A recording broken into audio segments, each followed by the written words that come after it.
Olá pessoal, paz e graça da parte do nosso Senhor Jesus Cristo. Uma alegria imensa estar aqui com os irmãos em mais uma videoaula, né? Porque agora nós estamos adentrando nas últimas aulas do nosso curso de introdução ao Antigo Testamento. Significa dizer que nós teremos essa videoaula que vocês estão assistindo e mais uma outra videoaula. Ambas comportam, né, a aula 18, onde nós vamos fazer o fechamento da nossa análise da seção dos livros escritos que se propõem a falar da vida do povo na aliança, ou de como o povo deve viver na aliança de Deus.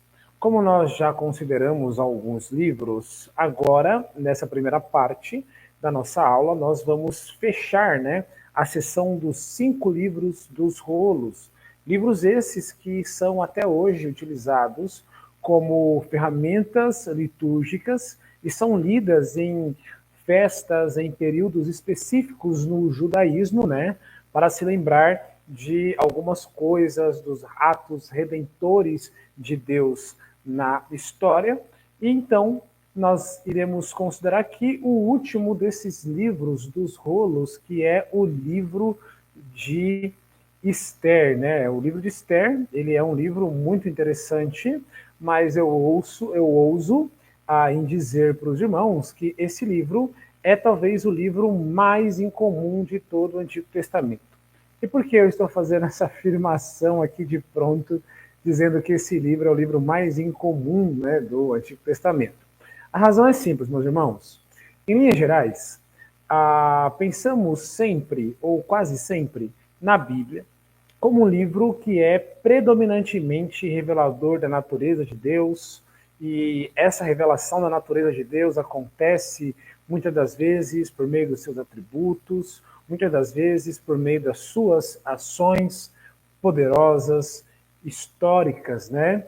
Só que diferente disso tudo, ou diferente dessa forma que convencionalmente nós pensamos, o livro de Esther não apresenta a pessoa de Deus, não apresenta os atributos de Deus, não apresenta nem sequer a aliança de Deus, ou até mesmo menções de oração, menções de adoração, de um livro bem atípico, porque nós não encontramos o nome de Deus, nós não encontramos nenhuma informação ao culto teocêntrico, até mesmo nenhuma menção a uma vida devocional ou adoração do Senhor. Então, quando nós lemos esse livro da superfície, pode parecer assim, em primeira vista, que esse livro ele é mais um livro de história secular do povo judeu do que um livro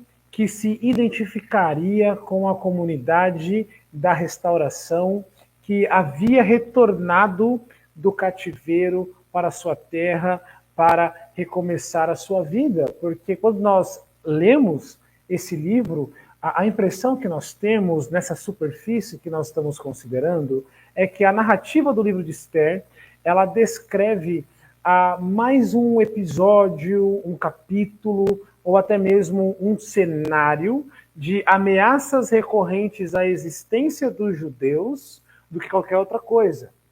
Contudo, meus irmãos, se a gente tiver paciência e formos resolutos na análise desse livro, fazendo aí uma investigação bastante cuidadosa, esse livro ele vai se mostrar para nós como um livro que está profundamente comprometido com outros capítulos da história da redenção presente aí na Escritura Sagrada. Então, nós podemos dizer que esse livro, né, é um livro que narra de maneira espetacular, de maneira surpreendente e com muito refinamento estético, com muito refinamento literário, a obra da providência do Deus que é apresentado nesse livro como o Deus abscôndido, que, embora não seja referenciado, citado, mencionado na narrativa, é o Deus que está por detrás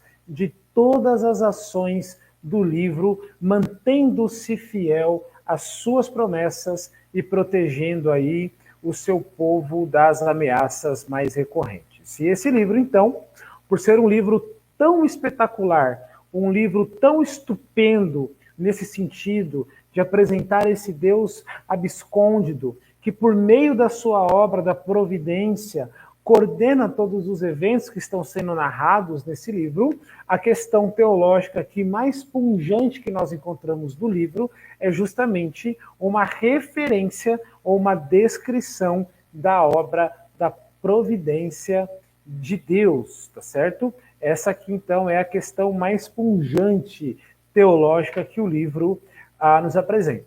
Fora isso, esse livro de Esther, ele está estruturado numa forma organizacional bastante interessante. Nós encontramos aí o livro dividido em 3 partes, e todas essas partes elas são encabeçadas por algumas festas. Tá? Então nós temos aí as festas do rei Assuero, que começa no versículo 1 do capítulo 1 e vai até o versículo 18 do capítulo 2. A segunda parte, nós temos ali uma segunda festa que o texto nos mostra, que são as festas da rainha Esther, uma judia que fora criada pelo seu tio Mardoqueu, ou Mordecai, né, que acabou aí sendo escolhida, sendo eleita para ser a esposa de Assuero. E quando nós encontramos ali a trama, ou nós nos deparamos com a trama desse livro, a primeira impressão que nós temos, né, é que Esther, ela não quer revelar a sua identidade judaica, ela mantém ali a sua identidade abscondida também, né, mas no momento certo, no momento oportuno, essa identidade ela é revelada, e por meio dessa identidade o Senhor promove uma obra de um livramento e tanto para o povo judeu, né? E por fim, nós temos aí a festa do Purim, que por sinal, meus irmãos, o livro de Esther, ele foi escrito justamente com o objetivo, com o propósito de explicar para o povo, ou de mostrar para o povo aonde se iniciou a festa do Purim, o que essa festa significa e o porquê essa festa seria importante para a comunidade da reconstrução pós-exílio, né? Então, se esse é o objetivo do livro, a mensagem teológica que ele nos transparece, que ele nos comunica, é a mensagem teológica de que o Deus abscôndido é o Deus soberano e por sua providência ele governa a história e ele cuida do seu povo. E o livro de Esther, por ser um livro aí do cânon bíblico, né, tem sido, como os outros livros, objeto de muita discussão, muito estudo teológico, né? E grande parte das discussões acadêmicas desse livro estão gravitacionando em torno da sua questão literária, né? Qual que é o gênero literário do livro de Esther? Será que o livro de Esther é uma história de ficção que foi criada apenas para justificar ou explicar de maneira mitológica a raiz dessa festa chamada de Purim? Ou será que esse livro é um conto de sabedoria? Por mais que esse livro não mencione o nome de Yahvé, ele tem todo o ornamento sábio da questão mesmo das literaturas sapienciais para mostrar de maneira brilhante esse atributo de Deus que está regendo ali cada detalhe da história, né? Então, essas discussões, elas estão em voga, acadêmicos dos dois espectros estão degladiando na academia para conseguir apresentar a forma correta de se ler o livro de Esther, né? Então, nós vamos dar uma olhada em tudo isso e, por fim, nós vamos aí fazer esse nosso upgrade, ou melhor, essa transição em direção ao Novo Testamento, aplicando justamente essa questão do conflito que começa lá atrás no livro do Gênesis, né? Não sei se vocês ainda se lembram desse tema premente que percorre toda a narrativa bíblica de Gênesis ao Apocalipse, né? Que é o conflito das sementes, entre a semente da mulher e a semente da serpente, que perpassam aí por todos os livros da Bíblia e que ganha um novo episódio aqui, que nos remete, na verdade, a ecos do passado, a uma falha de um rei de Israel, Saul, que poupou indevidamente a vida de Agag, rei dos Moabitas, né? E que agora essas duas sementes estão aqui novamente se enfrentando, Amã e Mardoqueu. Amã, um descendente de Agag, Mardoqueu, um descendente de Saul. Olha só que interessante, eles estão face a face e agora nesse livro, Amã, descendente de Agag, que nutria um ódio mortal contra os judeus, está prestes a destruir, acabar com o povo judeu, e Mardoqueu, então, ele busca auxílio da sua sobrinha que estava ali no palácio, e por meio dela o Senhor opera um grande feito em prol do seu povo, do povo da aliança, e Mardoqueu ele sai vitorioso desse confronto, e Amã agora ele é exterminado, né? Toda essa história ela tem ecos também na vida de Jesus, que é a representação final, é de fato a consumação da semente da mulher, e Satanás, a antiga serpente, o dragão, é a representação exata da semente da serpente, né? Então, como isso se desenrola no Novo Testamento, é isso que nós vamos analisar, mas primeiro nós vamos fazer aí a nossa análise panorâmica do livro de Esther. Bom, meus irmãos, o livro de Esther, ele é um livro que no hebraico significa literalmente livro de Esther. Você tem aí a inscrição no original, né? Megilat Esther, que significa livro de Esther, ou melhor, o rolo de Esther, porque esse livro é considerado ali um livro pertencente à seção dos 5 rolos, e esse é um livro que os judeus sempre leem na festa do Purim, porque a origem etimológica, a origem da prática da celebração do Purim começa a ser praticada a partir dos eventos narrativos que o livro de Esther nos conta, né? E esse livro, diferente daquilo que a academia teológica, principalmente ali mais no campo dos liberais, né, tem se proposto, esse livro ele não é uma ficção.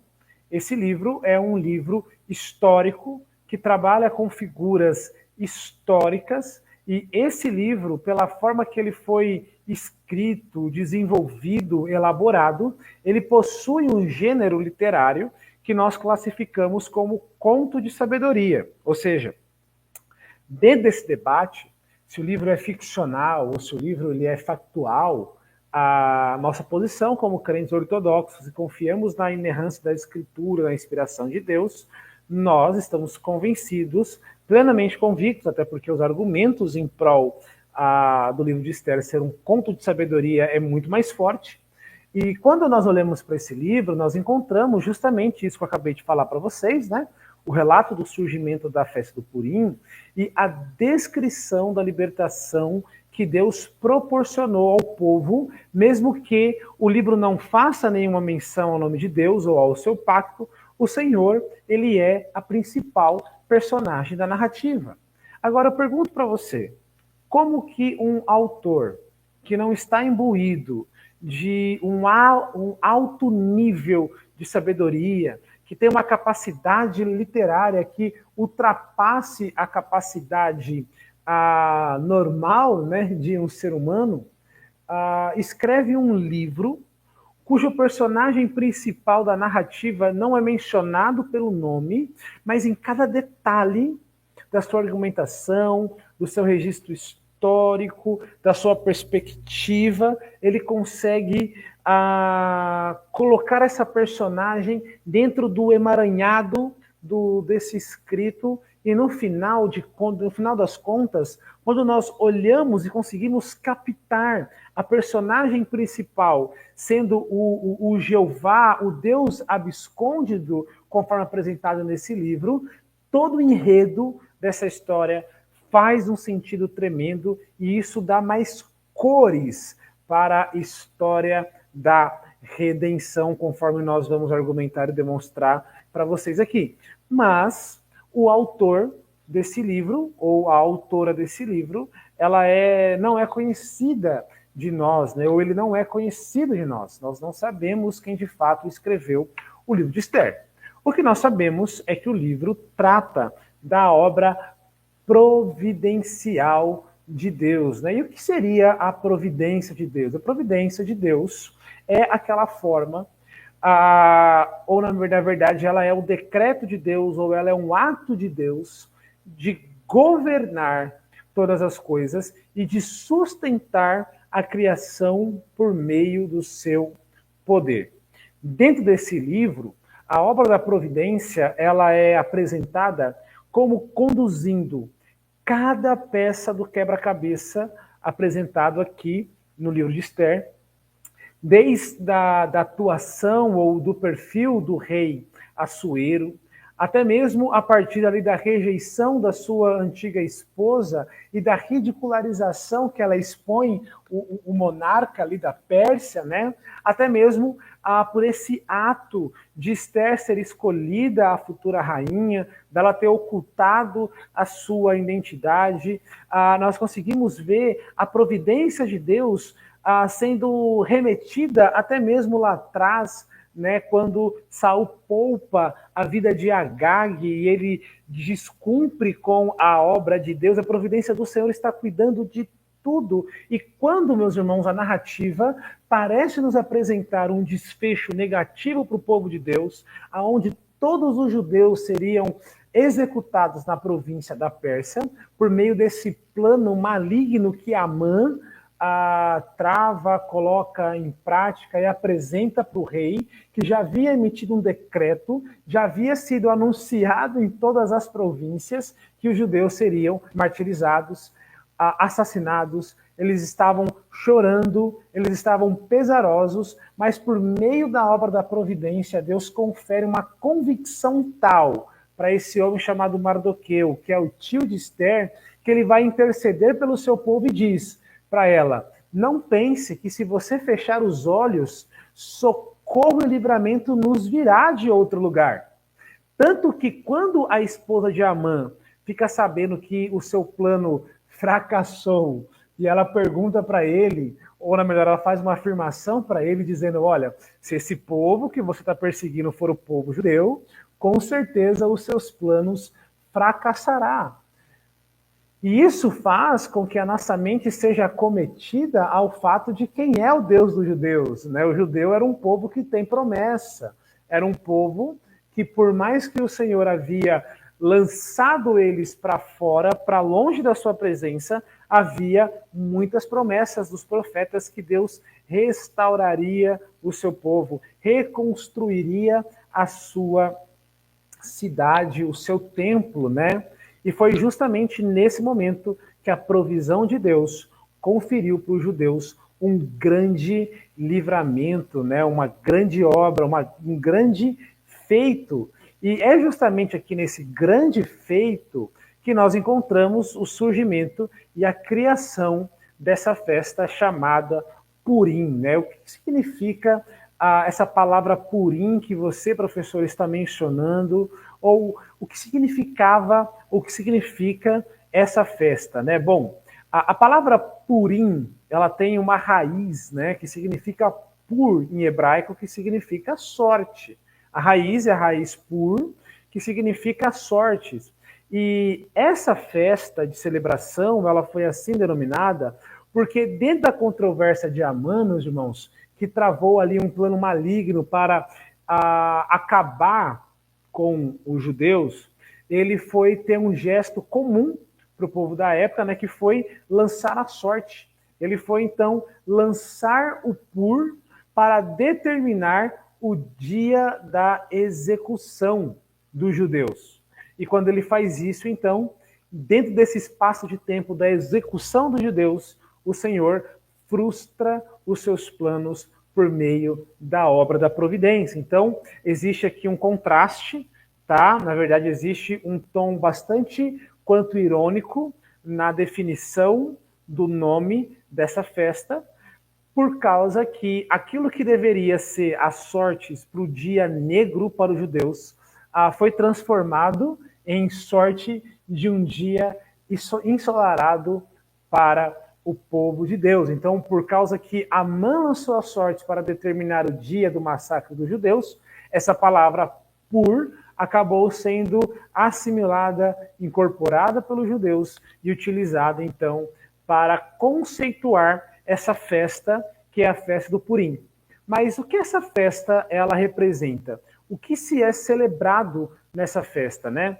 Na verdade, o Purim, ele é uma festa judaica bastante alegre, bastante vibrante, que visa comemorar, meus irmãos, a salvação dos judeus do plano de Amã, né? Então, quando eles celebram Purim, eles estão se lembrando do livramento e da salvação que Deus ele proporcionou aí para o seu povo. E toda a trama da narrativa, ela é contada nessas 3 partes do livro de Esther, tá certo? Depois dá uma lida aí que você vai conseguir entender a questão da festa de Assuero, como ele foi rejeitado pela sua esposa, a rainha Vasti, como depois ele expulsa Vasti, né? Assuero era um esbanjador, ele dá uma festa para esbanjar a beleza da sua esposa e acontece toda essa reviravolta.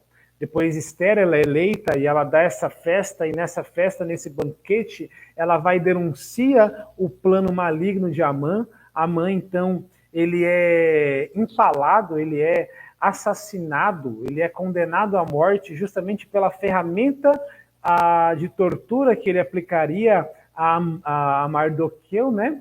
E depois nós temos aí o estabelecimento, a celebração da festa do Purim. Então são as 3 festas que o livro narra para nós. Como eu falei para os irmãos, a mensagem teológica é justamente essa, mostrar que Deus ele está presente em tudo. Por mais que de uma maneira muito articulada o escritor conseguiu apresentá-lo de uma maneira abscôndida, ele mostra também que ele é um Deus soberano. E justamente por causa da providência que ele guia a história, de que ele conduz a história, que o povo do Senhor foi liberto. E agora nós precisamos nos alegrar celebrando esse dia de tão grande salvação. Mas como nós conseguimos ir em direção ao Novo Testamento a partir dessa história tão palatável, tão vibrante do livro de Esther? Bom, meus irmãos, em primeiro lugar, o conflito de sementes que aparece em toda a Escritura, ele está sendo apresentado aqui de maneira bastante acentuada, tá? Embora Mardoqueu e Saul não fossem, de fato, a personificação exata da semente da mulher, nem são pessoas que estão cotadas dentro da genealogia de Jesus, eles foram 2 figuras importantes para entendermos esse conflito generalizado que percorre todo o cânon da Escritura, que é o conflito entre a semente da mulher e a semente da serpente. Saul ele foi um rei de Israel, desobediente a Deus, que tinha um coração igual ao coração do povo que o escolheu, ou seja, um coração incrédulo, um coração duro, um coração avesso à vontade de Deus, tanto que essa aversão aos decretos, ao plano do seu Deus, ela é bastante destacada quando Saul ele foi orientado por Deus que ele deveria extirpar, que ele deveria ali cometer um ato tenebroso para limpar a descendência de Agag, né, da face da terra, mas ele então, atentado pela cobiça dos olhos, acabou poupando Agag, né? Anos depois, muitos anos depois, a semente dessas 2 personagens estão em conflito. Amã, um descendente de Agag, e Mardoqueu, um descendente de Saul.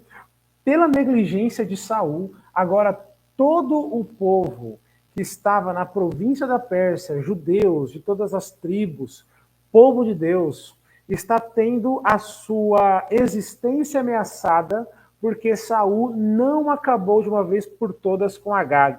Agora, o erro de Saul coloca todo Israel em xeque. Mas como nós sabemos, o fim da história é positiva. Mardoqueu então triunfa sobre Amã e a semente da serpente não prevalece contra o povo de Deus. Isso é mais verdadeiro ainda, porque a obra da providência de Deus, dentro do seu plano perfeito, dentro dos seus decretos eternos, na plenitude dos tempos, Jesus, ele se encarnou de uma virgem, ele se tornou homem, assumiu a nossa natureza, unindo-a à natureza divina, formando ali uma única pessoa, totalmente divina, totalmente humana, onde essas duas substâncias não se misturam e não se confundem. Jesus, ele é plenamente Deus e plenamente homem. E ele é, além de tudo isso, a manifestação da semente da mulher que veio triunfar de uma vez por todas contra a semente da serpente. Essa até lhe feriu o calcanhar, mas ele pisou na cabeça da serpente. E a obra de providência de Deus, que no livro de Esther promove uma salvação do povo de Deus, né? Agora, esse ato de Jesus na cruz do Calvário nos salva de uma vez por todas, porque o povo judeu passou a sofrer novamente ameaças, o povo judeu ele foi novamente perseguido, mas agora nós que somos representados pelo cabeça federal Jesus Cristo, a verdadeira semente da mulher, a vitória que ele obteve na cruz do Calvário e a salvação que ele operou em nós, ela é muito superior do que essas salvação que o Antigo Testamento apresenta para nós, e é assim que nós fazemos então essa transição do nosso livro, do nosso tema para o Novo Testamento. O livro de Esther, ele é seguido aí na Bíblia hebraica pelo o livro de Daniel, que é o primeiro livro, tá, dos escritos, da seção dos históricos, na verdade, né, onde se tem o livro de Daniel, o livro de Esdras, Neemias e o livro de Crônicas. Professor, mas Daniel, no cano protestante, na disposição dos livros da Bíblia da Igreja Católica Apostólica Romana, Daniel ele é taxado e colocado ali na seção dos profetas, porque a Bíblia hebraica classifica, postula o livro de Daniel como um livro histórico. Bom, meus irmãos, essa pergunta ela é muito interessante, porque de fato Daniel ele traz ali muitas descrições, né, proféticas, revelações apocalípticas, né? E esse livro, então, ele tem elementos suficientes para ser classificado como um livro profético. É por essa questão que a Bíblia protestante, conforme a disposição que ela se encontra no Antigo Testamento, ela acaba por colocar Daniel na seção dos livros proféticos. Por que a Bíblia hebraica não faz isso? Em primeiro lugar, nós não encontramos no livro de Daniel características semelhantes aos profetas que nós já consideramos. Por exemplo, nós não encontramos Daniel sendo um agente de acusação de Deus contra o povo, anunciando que o povo havia quebrado a aliança e agora ele, como aquele que fala por meio de outrem, é o que significa a palavra profeta, estava levando a ação judicial para o povo, dizendo, olha, vocês pecaram contra mim, portanto vocês irão para o exílio, eu vou expulsá-los da minha face, etc, etc, etc. O livro de Daniel não traz essas advertências. O livro de Daniel não apresenta ele como sendo esse advogado de acusação de Deus contra o seu povo. Por outro lado, o livro de Daniel traz relatos de como o povo de Deus estava vivendo na aliança em terras longínquas. Ele tem uma característica bastante histórica que descreve a vida do povo ali na Babilônia, ali no cativeiro. Porque o povo de Israel, meus irmãos, quando nós lemos o capítulo 29 do profeta Jeremias, nós encontramos o Senhor falando que iria restaurar o povo, que chegaria um tempo que duraria ali, né,